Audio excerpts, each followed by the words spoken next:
横取り？人聞きが悪いわね。私の方が腕がいいんだから、あなたは引っ込んでなさい。私が勤める美容院の店長は、部下の乗客を平然と奪う最低な人間だった。新人スタッフの顧客まで奪い、それまでの努力を否定する行為に我慢ならなくなった私が抗議すると、店長は眉尻をつり上げた。店長に口答えするようなスタッフは不要よ。もうフロアに出なくていいわ。あなたは掃除でもしてなさい。怒鳴りつけ、私を美容師の仕事から外した。雑用を押し付けられ、やりたい仕事ができない日々に、私は辞めることを覚悟する。ところが数日後、あなた、お客様のことが何も見えていないのね。ある女性客の来店により、店長の本性はバレ、店を追いやられることになったのだった。私の名前は伊藤康子、25歳の美容師だ。有名チェーンの美容院に勤めている。私はその本店でスタッフ10人を束ねるリーダーとして働いている。こうして夢を叶え、頑張っていられるのも兄のおかげだ。私は高校1年生の時に両親を交通事故で亡くした。あまりに突然のことに最初は呆然となったが、両親の残した保険金をもとに5つ上の兄と一緒にアルバイトをしながらなんとか生きてきた。兄は当時大学生だった。兄は大学を辞め就職することも考えていたようだが、あと1年で卒業なのと、出版社に就職内定していたため、私が後押しして卒業してもらった。そして私は高校卒業後、夢だった美容師になるため専門学校に進んだ。金銭面は出版社に就職した兄が面倒を見てくれた。あの時のお返しだ。ちゃんと卒業していい美容師になれよ。兄はそう言って応援してくれたのだ。出版社に入社して編集部所属となった兄は、最初の頃は随分と苦労したはずだが、家でも愚痴一つ言わず、泣き言も言うことなく、毎日気合を入れて仕事していた。二人きりになった時のことを考えたら、こんなの何でもない。常に前向きな兄は、最近では担当作家を持たせてもらえるようになり、よりやりがいを感じて仕事をしているようだ。私は専門学校を卒業して、今勤めている美容院に就職した。今でこそ複数店舗のチェーン店になったが、その当時はまだ1店舗のみで、オーナーやスタッフと和気あいあいとした職場だった。入社後はまず雑用からだった。オーナーも店頭に出ていて、美容師としてのいろははオーナーに教えてもらったようなものだ。オーナーの方針で店はサービスを重視した接客対応を心がけていた。その様子が口コミで広がり、顧客の紹介で来る客も増え、店舗数も増えていった。スタッフの数も多くなり、オーナー一人では見切れなくなり、スカウトで2年前に店長の木下博子さんが仲間に加わった。前の職場で相当な顧客を担当して、オーナーの目に留まったようだ。だが、この木下店長がかなりのくせ者だった。木下店長は実績とオーナーの後押しを追い風にして、店では絶対的な権限を与えられたものとして振る舞った。その最たるものがスタッフの顧客を奪う行為だろう。オーナーはそれぞれのスタッフにつく客が増えれば、スタッフのモチベーションアップにつながり、店のアップにもつながるため推奨していた。ところが木下店長は、スタッフの顧客の中で、特に金持ちの客を自分の顧客にするようスタッフに強要するのだ。スタッフが客の髪をセットし終わる頃にそばに来て、自分ならもっとできるから次回は私にというのが常だった。客は店長にそう言われれば断れず、店長の顧客になっていった。スタッフもある程度は抵抗したが、相手が店長であり、オーナーがバックについていることをちらつかされ、泣き寝入りするほかない。中にはガンとして抵抗したスタッフもいたが、オーナーにあることないこと告げ口され、辞めざるを得なくなってしまった。そんなこともあり、スタッフは誰一人店長に逆らえなくなってしまった。そんなある日のこと、私が入り口近くのレジに立っていると、いかにも上流階級婦人のような振る舞いの中年女性が入ってきた。中川さんっていらっしゃる？いらっしゃいませ。中川は奥におりますが、何かご用でしょうか？私の知り合いがここでセットしてもらったんだけど、丁寧に思った通りの髪型に仕上げてもらったって言ってたの。担当についてくれたのが中川さんだって聞いたのよ。中川はとても評判いいんですよ。スタッフの中川さんは美容師としてはまだまだだったが、丁寧に客の要望を聞いて出来上がりに反映させていたため、客の受けは特によく、かなりの顧客を持っていた。すごく今風の素敵な髪型だったから、お願いしようかなって思ったのよ、中川さんに。そうでしたか。すぐ呼んでまいります。お待ちください。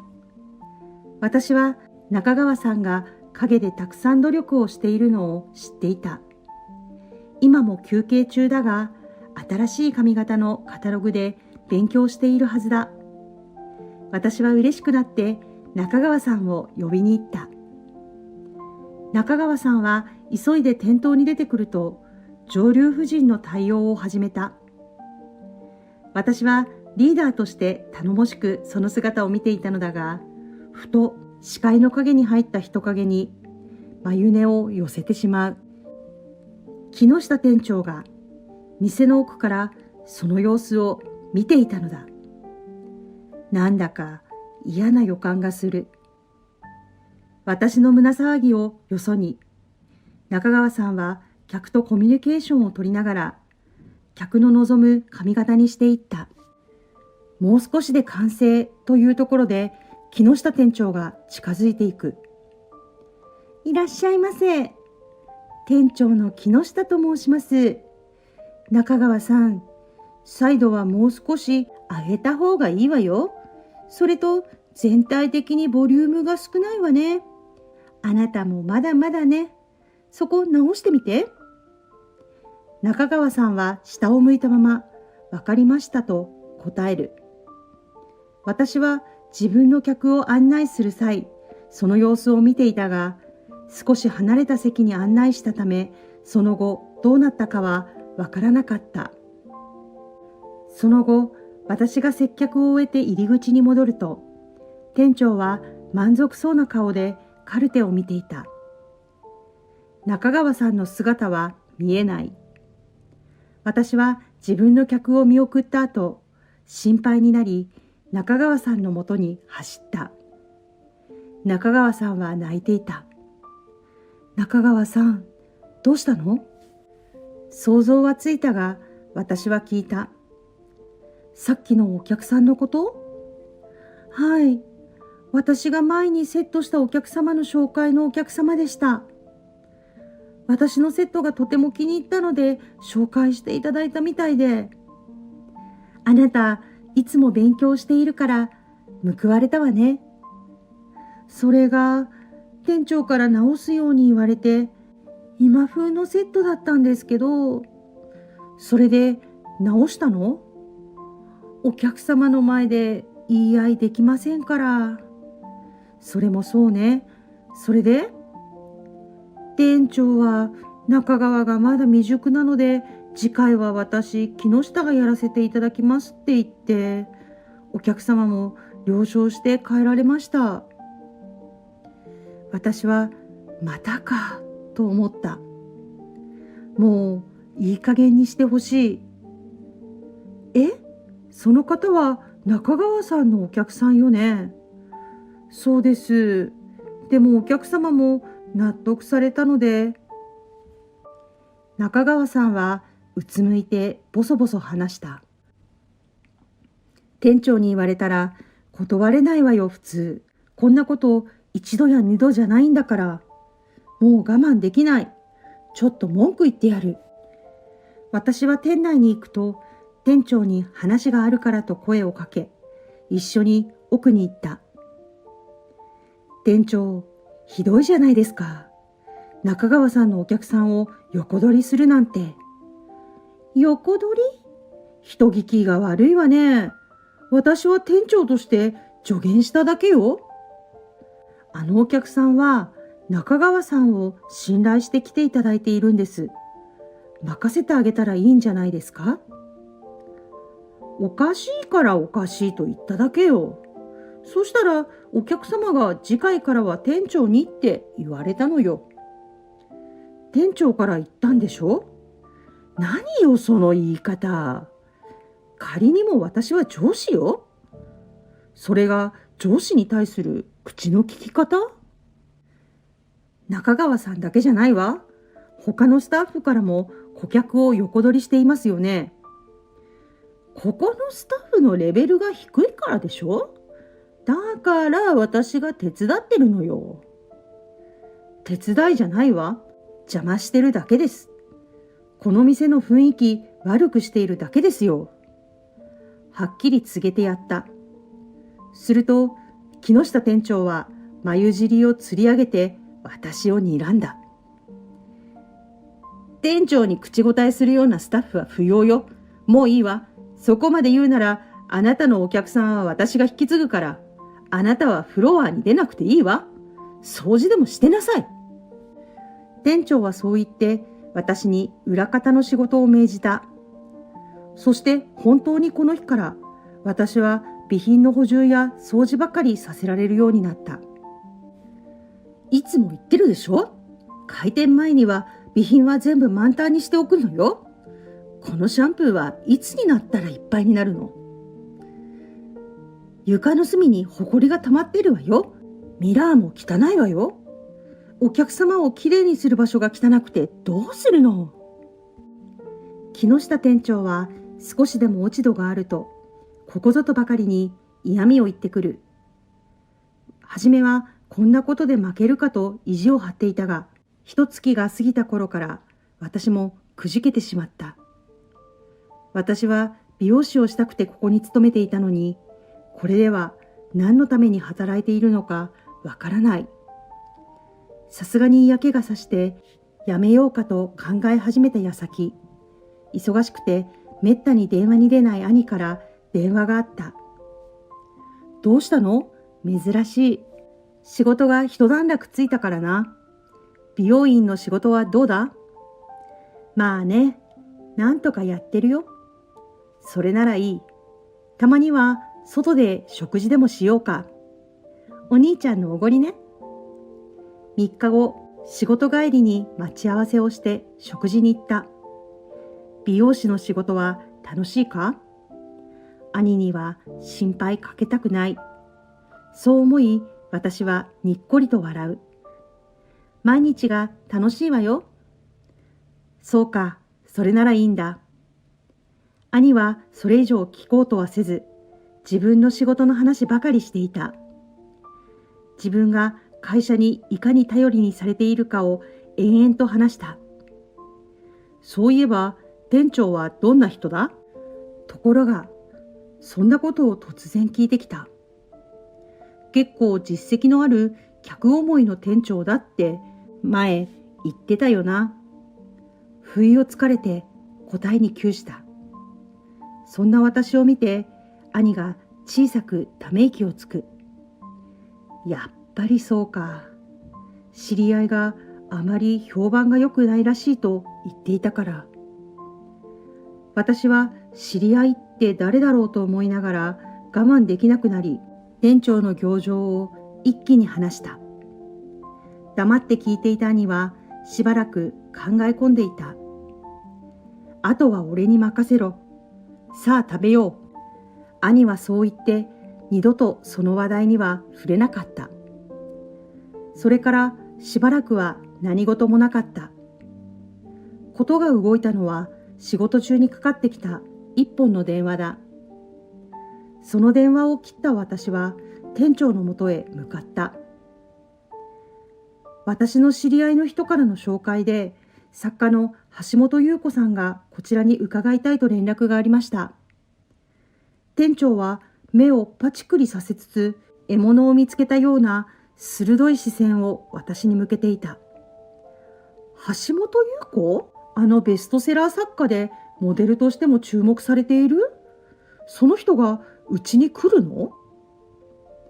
今日来たいとのことでしたが、どうしましょう。私はフロアにおりませんので、お断りしましょうか。今から来られる方をお断りするわけにもいかないでしょ？いいわ。あなたの知り合いの紹介だから、フロアで対応しなさい。ただし、担当は私がつきます。いいわね。私は小さくうなずく。しばらくして中川さんが、橋本様お見えになりましたと告げた。いらっしゃいませ。橋本様、お待ちしておりました。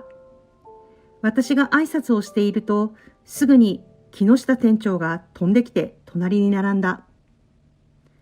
木下店長が満面の笑みで挨拶する。担当させていただきます。店長の木下です。よろしくお願いします。それを見て橋本先生が首をかしげる。あれ？安子さんが担当になるんじゃないの？そう聞いてたから来たんだけど。いいえ、伊藤はまだ経験が浅いため、店長の私が担当させていただくことになりました。話が違うわね。どうしようかしら。オーナーの西山さんはいらっしゃらないの？木下店長はいきなりオーナーの名前が出てきたため戸惑っていた。オーナーとお知り合いですか？ちょっとね。どうしたらいいか西山さんに聞いてみようかしら。それを聞いた木下店長がにんまりと笑う。オーナーから全幅の信頼を得ているから、きっと自分に担当をつけると思ったのだろう。久しぶりに現場に来るのもいいもんね。昔を思い出すわ。オーナーの西山さんが奥から出てきて、作家の橋本先生に挨拶する。いらっしゃいませ、橋本先生。お久しぶりです。お元気そうで。安子さん、先生お願いね。そして他の客のもとに挨拶に行こうとした。そこへ橋本先生が声をかける。西山さん、私の担当、店長らしいわよ。どういうこと？安子さん、あなたのお客様でしょ？それが今フロアで仕事をさせてもらってなくて。木下さん、それ本当？木下店長は西山オーナーからの問いに、まあ、とだけ答える。西山オーナーはさらに聞いた。安子さんが何かミスでもしたのかしら。木下店長に代わって私が答えた。店長はスタッフの中川さんのお客様を勝手に自分の担当にしてしまったんです。それ本当？どういうこと？まだ経験が浅いので私が変わったんです。お客様の了解も得ておりますから問題ないですよね、オーナー。それが本当ならね。お客様の前でそういう話をされればお客様は断れません。それは了解を得たことになるんでしょうか。確かにそうね。木下さんどう思う？木下店長は徐々に自分が不利になるのを感じているのか、少し焦っている様子があった。私は実績を評価されてオーナーにスカウトされたんですよね。ここの店長になった以上は自分流のやり方でやらせてもらいます。実績は上げますから。誰の実績を挙げてるんですか？私は聞いた。私の実績、つまりこの店の実績よ。だからそのためには私を批判する人は許さない。伊藤さんみたいに。西山オーナーはそれを聞いた瞬間、やっぱりね、とつぶやいた。あなたに来てもらった後、いろんな噂を聞いたわ。実はあなたが部下の顧客を横取りしているという話も私の耳に届いてた。西山オーナーの言葉は歯切れが悪かった。自分が連れてきたから仕方ないのだろう。ここは皆で和気あいあいとして対応するのが広まって大きくなってきたのよ。だからあなたのようなことをされては困るわ。このままでは雰囲気が悪くなってお客様も減ってスタッフも減る。あなたのしていることはそういうことよ。暗に辞めるようほのめかしている。私が辞めたら私の担当の得意客は皆いなくなるわよ。それでいいの？しかし木下店長はそれでもまだ強気だった。そんな彼女を見て西山オーナーが小さくため息をつく。本当にそう思う？思うわよ。担当の客は皆私についてくると思うわ。違う？あなた、全然お客様を見ていないわね。実はね、ここのところお客様に連絡をさせてもらっていたの。それで本音を聞かせてもらったわ。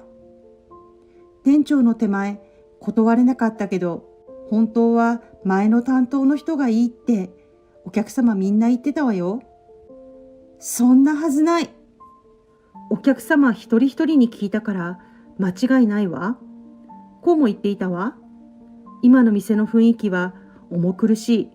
早く前の店に戻ってほしいって。私のせいだって言うの？まだわからないの？こうなったのはあなたが来てからよ。あなたは技術力はあるけど、人としてはどうかと思うわ。その気があるなら別の店舗で一からやり直しなさい。木下店長は青ざめてその場に座り込んでしまった。お客様の目がある手前、すぐに立つよう促したが動いてくれない。仕方なくスタッフで両脇を抱えバックルームへ下がってもらった。安子さん、それからみんなもごめんなさいね。とんでもない人を店長にしちゃったわね。この通りよ。頭を下げる西山オーナーに私は声をかけた。やめてくださいオーナー。これで店が前のようにアットホームな店になりますね。本当にね、大変だけどみんなお願いね。じゃあみんな仕事に戻りましょう。すると様子を見ていた作家の橋本先生が言った。どうやら私はお役ごめんね。帰るわ。先生、セットはいいんですか？原稿の締め切りが近いのよ。またあなたのお兄さんに怒られちゃうからね。また今度寄らせてもらうわ。じゃあね。そう言って橋本先生は笑いながら帰っていった。なんか変だなと思い、私は西山オーナーに店長のことを誰から聞いたのかと確認した。そして西山オーナーの説明でようやく分かった。事態は私が兄との食事の時に愚痴を言ったところから始まっていた。兄は店長を追い詰めるために担当している作家の橋本優子先生に頼んだ。そして西山オーナーは何も知らないふりをして兄と橋本先生の3人で一芝居を打った。私は全く知らなかったが、店の雰囲気が元に戻るならそれでいいと思った。ただもっと気になることがある。なぜ兄と西山オーナーが知り合いなのかということだ。兄にそのことを問い合わせると、数日後、兄と西山オーナーが席を設けてくれた。実は彼女と以前からお付き合いさせてもらってるんだ。え？お付き合い？それって交際中ってことよね。近く入籍も考えてる。ごめんなさいね、秘密にしてて。